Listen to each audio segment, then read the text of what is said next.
po yung pusher namin. I mean, motivator. Greatest motivator. Greatest motivator si Tams. Paano ka na-motivate? Ano yung sa mo? Nung time na yon, talagang tambay kami. Lahat kami magkakapatid, puro tambay. Siyempre, alam mo naman, bata Sampalo, kailangan legit na batang ano yan, batang hamog, kumbaga. Batang hamog. Siya yung nag-push doon, sila Kiko, yan, may mga contact. Pinush na ako kala Kiko, yan. Na hanggang ngayon, pag nakikita kami nung time na buhay pa siya, laging may sermon parati yan. Magtipid-tipid ka ako, minimum lang ako, mas malaki pera ko sa'yo. Ganon, ganyan.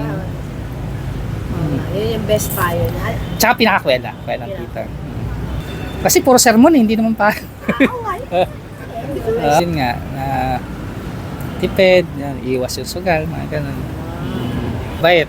Tsaka galante. Galante.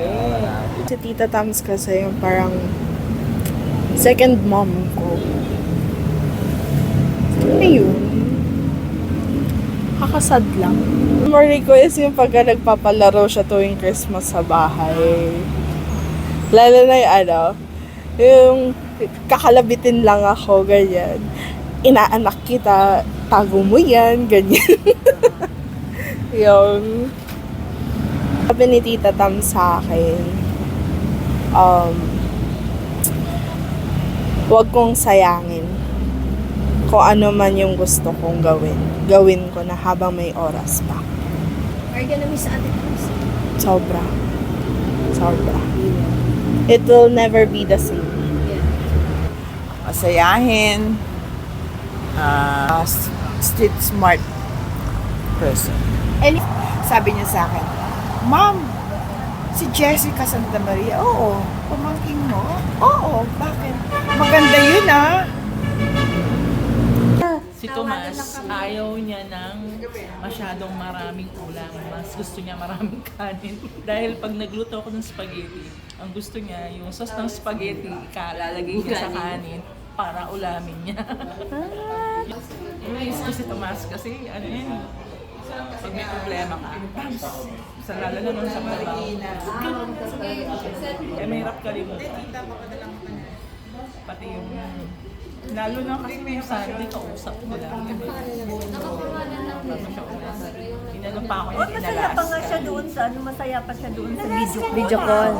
Oo. Bully din yan, bully. Yung CWL na nun niya lang ako nakita yung nakaganon. Tawa ng tawa, sister na sister ka dyan Hinahanapan niya ng belo. Saan yung belo mo? Ginaganon ko. Loka-loka. At saka sinabi naman niya, saka-sakali. Sinabi niya sa group video Nag-usap kami namin. tatlo. talaga? Ready na rin Alam mo ako, ba ang sabi niya. If ever ready na rin ako, sabi niya. Oo. Sabi niya, pa 3 days lang naman nakikiliyakan yung mga yun. Anong pinagsasabi mo? Okay ka na nga, ligtas ka na nga. Sinabi niya yun. If ever naman, ready na rin ako. Yun yung verse niya. Tapos sabi, see you. Ganun pa. Pero at least may chance para naka-recover siya. Tutusin, no? Tignan mo doon. Oo. Na hindi siya dumiretso. Yes, diba? oo. Na-feel niya yung Yung naramdaman love, yung love, yung prayers, yung mga Yes, ganun. oo. So, sa tingin ko, nagpa-thank you pa siya. So, sa tingin ko, happy siya. Happy siya. Oo. Tsaka sinabi niya, if ever ready ako. So, sa tingin ko, happy siya. In peace. At peace siyang ano. Kaya siya sa group chat namin, ang lakas ko pa rin kay Lord. Ganun siya.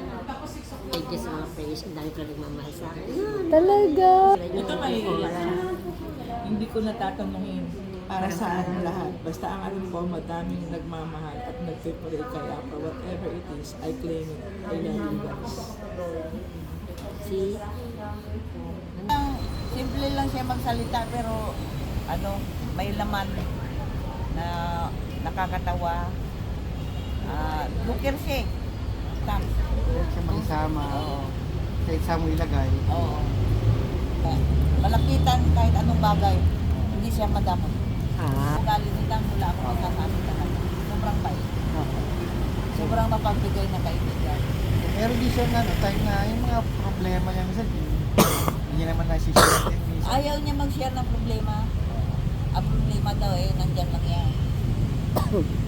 Tsaka sabi niya sa akin, daw siya natatakot mamatay. Iiyakan lang naman daw siya ng isang araw. Oo, sabi niya. Hindi ako natatakot mamatay. Iiyakan lang ako ng 2 araw. Sinabi nga niya eh. Oo. Sobrang bait ni Tam. Wala talaga akong masabi. Pagdating sa pagkain, sa sigarilyo, Sigarilyo, no? kalahati pa lang itatapon na niya. At saka nauubos yung sigarilyo na lagi kahingin namin. Di ba? Maganda talaga kasama si Tams. Hindi siya pikon.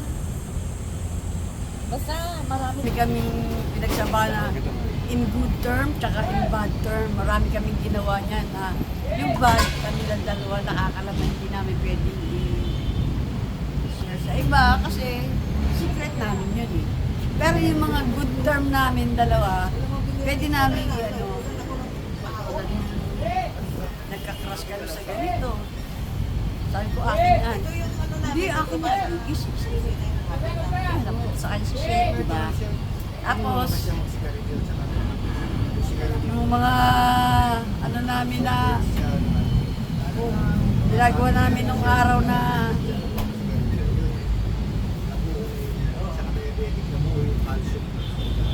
mahirap eh.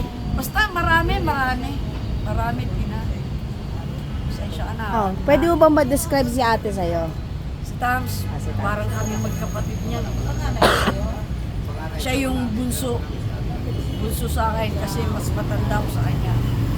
Kung ano yung pag wala ako, lumapit ako sa niya, pre, baka naman okay lang, all out, sige, bibigay niya kahit na yung sakto lang. Meron ako ito paghatian natin, at least, na hindi na zero. Yun. Basta marami. Ano pang gusto mong iyan sa kanya? Diba yung pagpunta niya sa amin noon, pinagawa niya ako noon eh. Na walang-wala talaga ako nung tina. Sa ito, pare, pasensya ka na. Hindi ka may bibigay ang bibigay sa bigas. Kasi wala ka na mensahe. Hindi, sige pre, walang problema. Sige, okay yan. O, nakakatawa na lang. Palitan natin, Tabio. Palitan, nakakatawa. Ano yung nakakatawang Nakakatawa? Oo. Yun, yung pinagtawan namin si Jano. Kasi marami katarantan ko eh. Hindi po masasa. Hello? A lovely person. Okay na. And then, any fun memories do you have with Dada? When I went to Boracay for my mom's birthday. Ah, really? What, do you have any special message for Dada? Thank you, Dada, for everything. You can louder. Speak louder. Louder. Thank you, Dada, for everything. You really made me happy. Yeah, That's it. that's it. Thank you, Popoy.